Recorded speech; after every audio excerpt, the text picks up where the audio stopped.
안녕하세요. 변호성 노무사입니다. 오늘은 임금 두 번째 시간 평균 임금에 대해서 말씀드리도록 하겠습니다.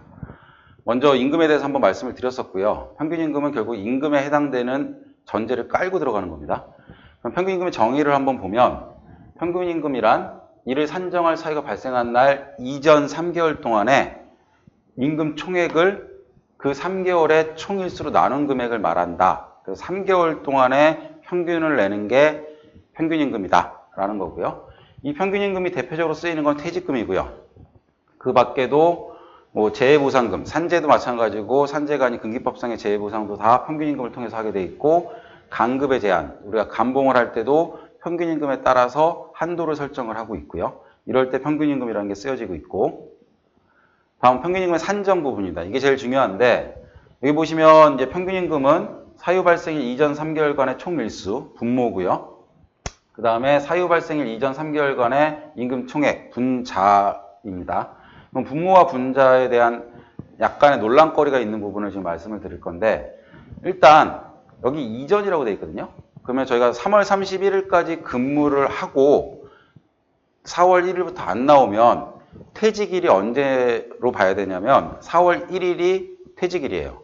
근데 보통 저희가 이제 경력증명서나 이런 데 보면 3월 31일이 퇴직일로 잡혀 있고, 사직서를 쓸 때도 3월 31일부로 사직하고자 합니다. 이런 식으로 해서 용어를 많이 쓰고 있는데, 이전 3개월이기 때문에 결국 퇴직일은 고용보험 상실일도 다 보면 4월 1일로 돼 있거든요. 이런 경우에. 그래서 4월 1일이 퇴직일이고 그 이전 3개월이니까 3월 31일부터 따져서 1월, 2월, 3월 3개월을 따지는 거고요. 그래서 총일수는 그렇게 들어오는 거고, 이 총일수는 결국은 언제 퇴사하냐에 따라서 분모가 89일에서 92일까지 나오거든요. 그러면 평균임금이 높아야 퇴직금이 높은 거잖아요. 그럼 언제 퇴사하냐에 따라서 사실은 퇴직금이 달라지는 거예요. 저희가 89일이 나오는 건 2월, 3월, 4월이거든요.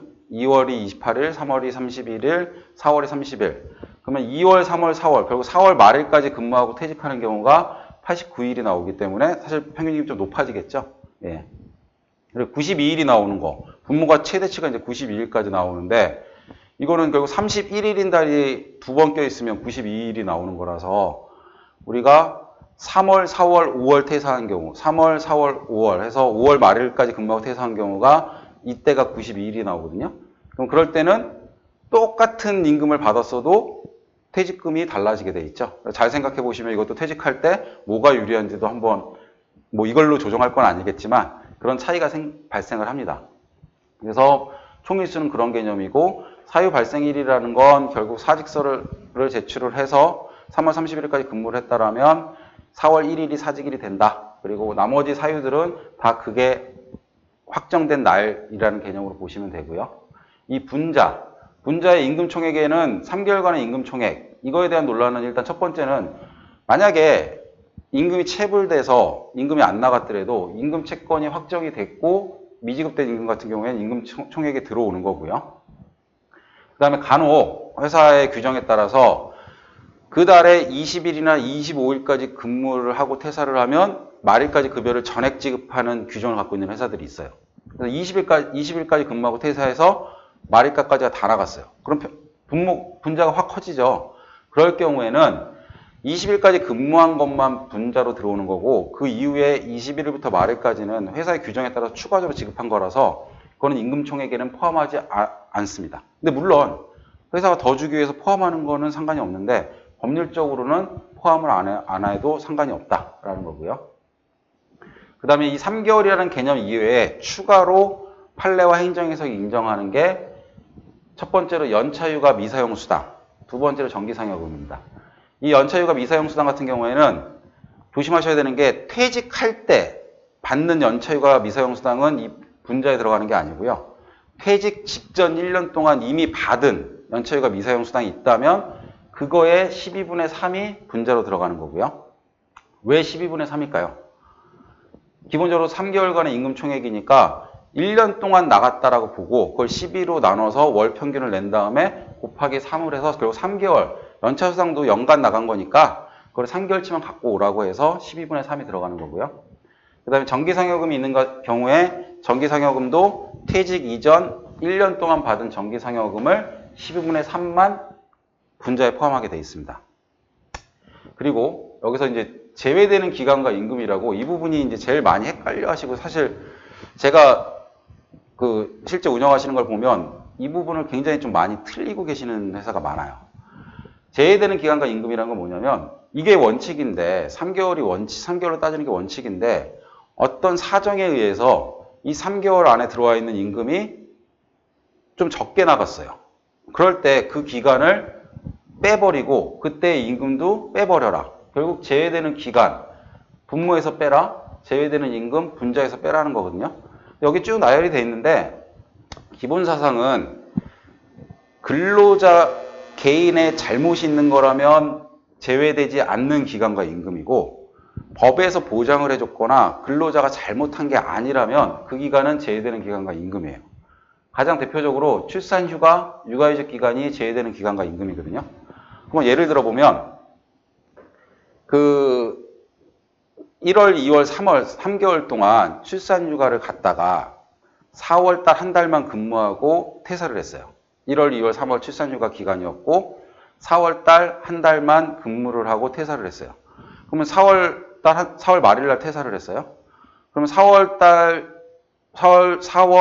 3월, 2월이 원칙적으로 3개월이잖아요. 근데 2월과 3월은 출산휴가 기간 동안 임금을 훨씬 적게 받았잖아요.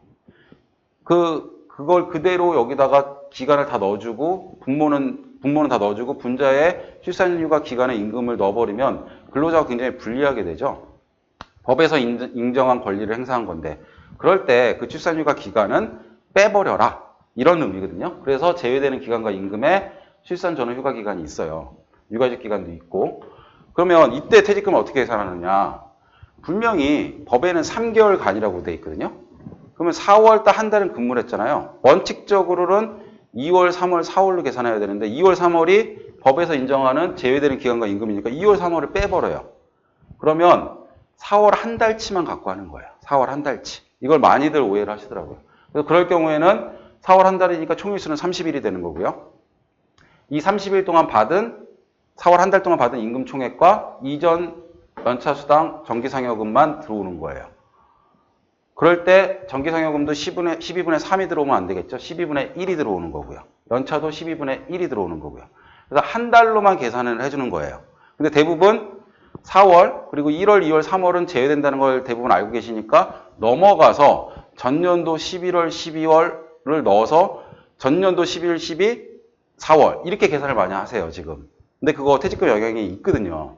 그래서 그렇게 하시면 안 되고 실제 근무한 4월 한 달만 갖고 하는 거다라는 거 조심하시고. 근데 어떤 경우에는 1월, 2월, 3월까지 출산휴가 갔다가 그냥 복직을 안 하고 복귀를 안 하고 퇴사를 해버렸어요. 그러니까 3월 31일 날 그냥 퇴사해요. 그러면 이 3개월 전체가 통으로 빠지잖아요. 3개월 전체가 통으로 빠져요. 그럴 경우에는 단 하루도 3개월 안에 단 하루도 정상적인 근무일이 없다고 치면 그때는 아예 넘어가 버리는 거예요. 단 하루만 있더라도 그 하루 갖고 계산하는 건데 정상적인 근무일이 그 3개월 안에 하루도 없더라라는 케이스가 나온다면 그때는 전년도로 그 전으로 넘어가서 12월, 11월, 10월 결국 10, 11, 12, 3개월이 분모와 분자로 들어온다라고 생각을 하셔야 돼요. 이게 조심하셔야 됩니다. 요 두 번째 말씀드린 건 많이 아는데 아까 4월 한 달 동안 근무한 기간이 정상적인 근무한 기간이 있다면 그 기간만 갖고 하는 거다라는 거 이 부분 조심하시고요. 근데 반대로 여기 제외되지 않는 기간과 임금이라고 해서 대표적으로 감봉기간, 정직기간 본인의 귀책에 본인이 잘못해서 감봉을 받았거나 본인이 잘못해서 정직을 받았어요. 그럴 때는 그 기간 그대로 포함해서 분모 분자랑 하는 거예요. 분모 분자에 다 넣어줘요.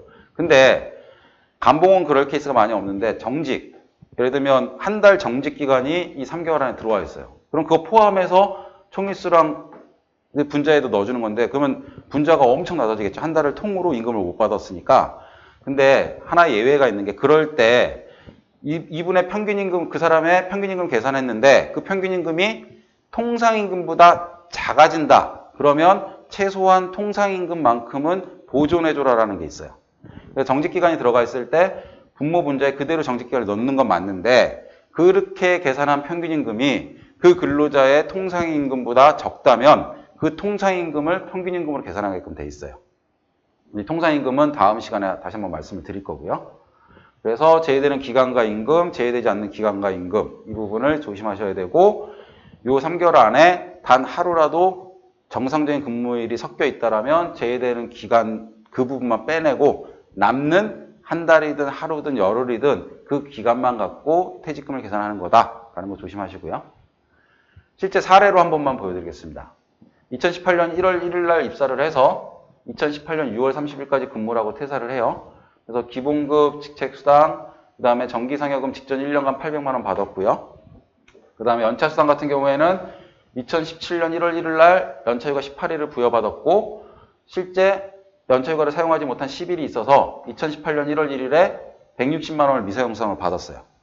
그리고 2018년 1월 1일 날 다시 19개가 연차휴가가 생성이 돼서 그 중에 15개를 사용하지 못하고 6월 30일 날 퇴사할 때 미사용수당 정산분을 230만 원을 받았어요. 이럴 때 평균임금 방식. 일단 분모 6월 30일까지 근무를 했으니까 4월, 5월, 6월 3달 4월, 5월, 6월 3달을 더하면 분모는 91일 그래서 91일이 되는 거고요.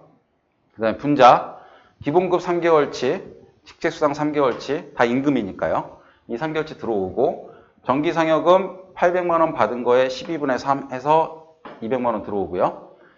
연차휴가 미사용수당의 12분의 3이 또 들어와 줬는데 그때 이 퇴사할 때 받은 230만 원은 평균임금과 상관이 없는 거고 퇴사 전에 받은 이 160만 원 이거의 12분의 3만이 이 분자에 들어오게 된다라는 것만 조심하시면 됩니다.